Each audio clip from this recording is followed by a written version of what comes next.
আসসালামু আলাইকুম। প্রত্যেক উইন্টারে আমরা আমাদের গ্রামের বাড়িতে অনেকগুলো দাওয়াত অ্যারেঞ্জ করি। আর একটা ট্রিপ তো অবশ্যই আমার ফ্রেন্ডসদেরকে নিয়ে থাকবেই। সো এবারে গ্রামের বাড়ির ট্রিপে আমার ওই ফ্রেন্ডগুলো ছিল যাদের সাথে আমার পরিচয় হয়েছিল ভ্লগিংয়ের মাধ্যমে। 4 দিনের ট্রিপ ছিল, বাট আমি শুরু করব একদম লাস্ট দিন থেকে। আমার গ্রামের বাড়ির ব্রেকফাস্ট তো আপনারা অনেক বেশি পছন্দ করেন, আর ওই দিন এই ব্রেকফাস্টগুলো একদম খোলা আকাশের নিচে সার্ভ করা হয়েছিল।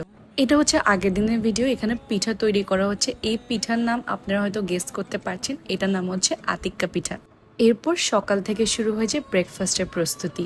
এটা হচ্ছে লাস্ট উইন্টারের ভিডিও। শীতের সকাল, এত মজার মজার পিঠা তৈরি হচ্ছে, এই দৃশ্যটা খুবই স্যাটিসফাইং। শীতের পিঠা কিন্তু ভাপা পিঠা ছাড়া একদম ইনকমপ্লিট। সো এখানে খুব সুন্দরভাবে ভাপা পিঠা তৈরি হচ্ছিল। আমাদের অনেক ইচ্ছে হচ্ছিল খোলা আকাশে গ্রামীণ পরিবেশে শীতের সকালে এনজয় করতে করতে ব্রেকফাস্ট করি। সো আম্মু এই ব্রেকফাস্টটা পিছনের পুকুর ঘাটে অ্যারেঞ্জ করে।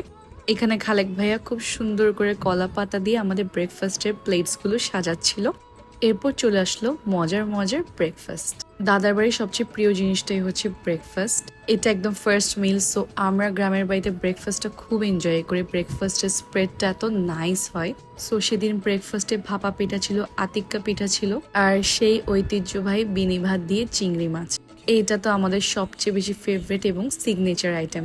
এরপর ছিল কালাভুনা, দেন দাদুর রেসিপির এই রোস্টটা, তারপর মাটন কোরমা ছিল, দুধ চিতই ছিল।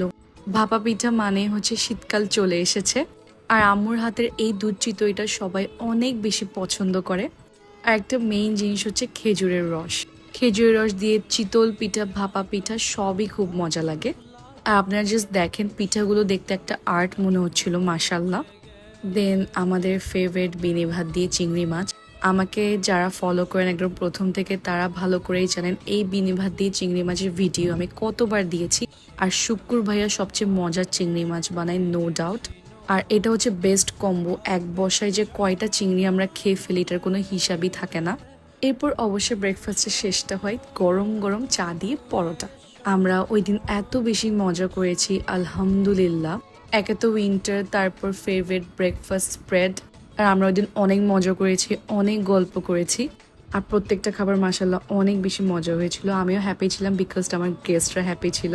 এটাই আসলে ম্যাটার করে। ওই দিন অনেক মন খারাপ ছিল, কারণ আমাদের 4 দিনের ট্রিপের সেদিন শেষ দিন ছিল। চোখের পলকে কিভাবে 4 দিন শেষ হয়ে যায়। এটা যেহেতু লাস্ট দিনের ব্লগ, তো বাকি আরো 3 দিন আছে, ওগুলোর ভিডিও আমি আস্তে আস্তে আপলোড করবো ইনশাল্লাহ।